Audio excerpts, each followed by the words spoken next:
హాయిని మరిచిపోదు మనసు.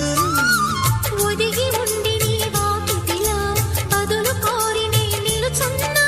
దారి తెలియని చీకటిలో వెలుగు చూసి కాదంటానా. ఊరించి ఇది ఏ మాసం? ప్రేమించే ప్రతి గుండెను అందెల సందడి చేసే హేమంతం ఇది. మన సొంతం అయినది.